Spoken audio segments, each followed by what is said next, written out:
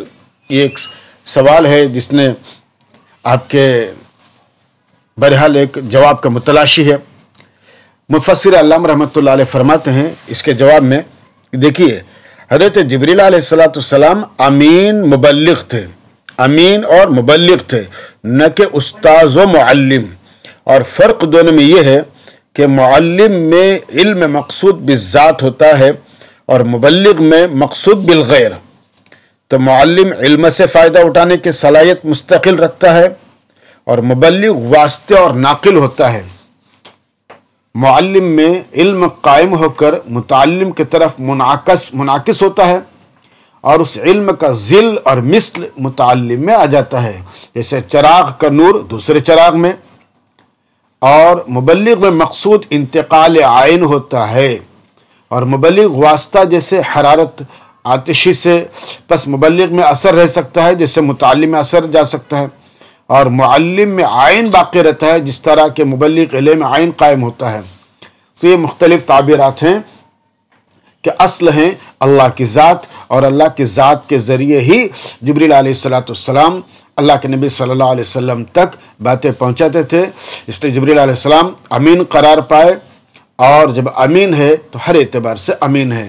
یہ چند آیات تھی جس کی تفصیل آپ کے سامنے آئی۔ اس کے بعد قرآن کریم کی ایک آیت ہے جو پیچھے بھی گزر چکی ہے، اَلَكُمُ الذَّكَرُ وَلَهُ الْأُنثَى تِلْكَ إِذًا قِسْمَةٌ ضِیزَىٰ۔ مشرکین مکہ فرشتوں اور مذکورہ دیویوں کو اللہ کی بیٹیاں قرار دیتے تھے۔ یہاں پر اس کی تردید کی گئی ہے کہ دیکھیں ضیزہ یا زوزن یا زیزن سے مشتق ہے، جس کے معنی ظلم کرنے اور حق تلفی کرنے کے ہیں۔ ابن عباس رضی اللہ تعالیٰ نے ضیزہ کے معنی ظالمانہ تقسیم کے بھی لیے ہیں۔